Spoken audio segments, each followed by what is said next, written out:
Hey everyone, okay, so today we're going to be talking color correctors. Before I do that, let me just address one thing that I noticed in a comment in my last video. And somebody asked a question and somebody posted a comment underneath it that said, don't bother asking him, he never replies. And I kind of want to just really quickly touch upon that. I do try very hard to respond to comments, but it's not always possible to get to everybody. And of course, when you miss some, it's like you've never responded to anyone. But also, I find the comment section in general to be very difficult to stomach. As some of you know from previous videos, I get a lot of abusive comments, which is, I accept that as part of the job, even though you kind of shouldn't.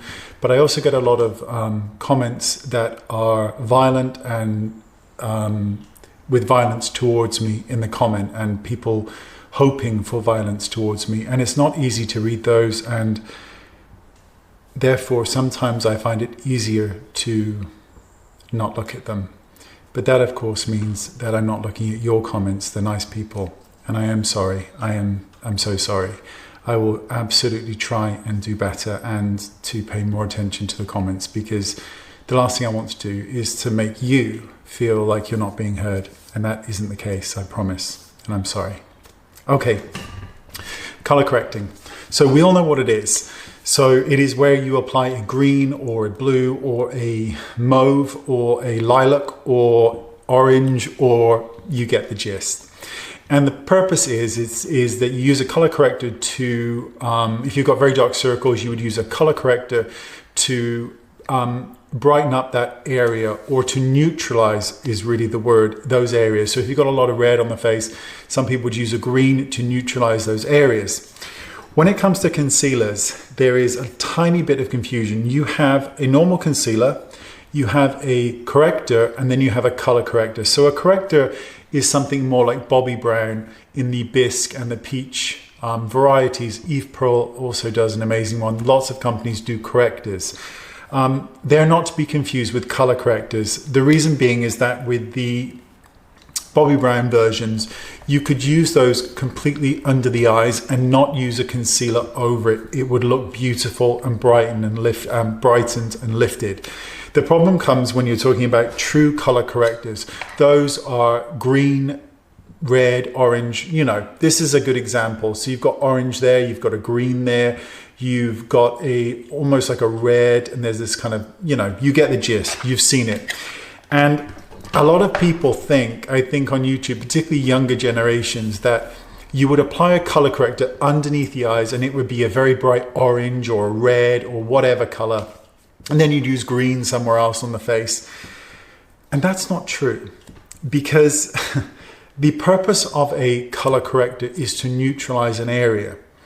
And the way that you go about doing that is by using, so let's give the example that we're going to use red under the eyes, or some form of a bright orange or a burnt orange, in order to brighten up an area that's very, very dark under the eyes. And that makes sense.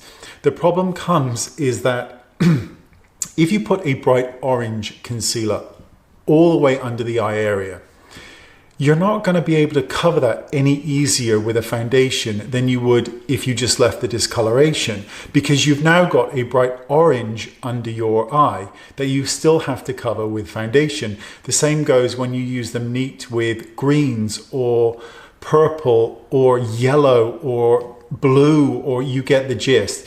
That when you're using them to that degree, to that severity, you've then got another problem, because now you've got red under eyes, and you've now got blue on the face and green on the face and other unnatural colors that you then have to correct with a foundation, which makes the point, well, why bother in the first place?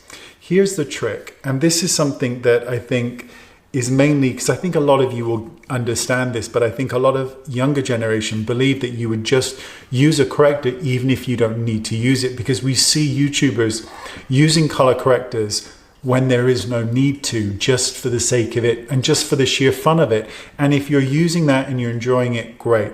But the purpose of a corrector is that you would take some on a brush and you would go over the area that is discolored. But once you start to see the color corrector, that is, once it's done the neutralizing and you actually start to see the orange on the skin, that is where you stop. You don't paste the orange on to mask it in its entirety. The purpose of correcting or neutralizing is to use that color up until the point that you start to see it. Years ago, and I think people my age group or around that sort of similar age group will probably remember the tinted green moisturizers that people used, that brands used to sell in drugstores and Boots here in the UK. And those were a good illustration of a color corrector, because you would apply them and they would disappear on the skin. They wouldn't stay green, but they really did neutralize the redness. That's the purpose of a color corrector, to neutralize the color, not to add that bright orange or that green or that blue.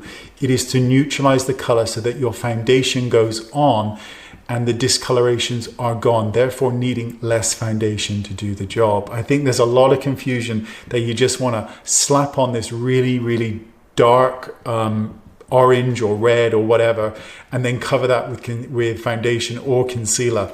That isn't the case. The point is to neutralize those discolorations, and then as soon as that color starts to become apparent on the skin, you stop and you go in with your foundation. It's simple, but I think it's one of those things that's got lost along the way. Generally speaking, I almost never color correct. I rarely find the need for it. It's on the true few occasions when somebody has a very, very dark under eye or some other form of extreme discoloration on the face that then you would go in with a color corrector, but it's rare. Most foundations now are very full coverage and you can achieve that without. But there you go. I'll put some links in the description bar for really good correctors that I think are great, because most of the time a true color corrector isn't needed, but I'll add some links in there as well. That's it. That's the video.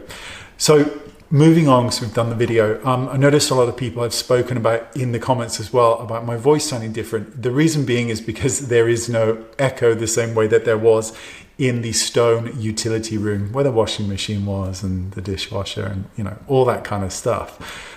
So that's why my voice may sound slightly different. There's nothing else changed. It's just that, and that's the end.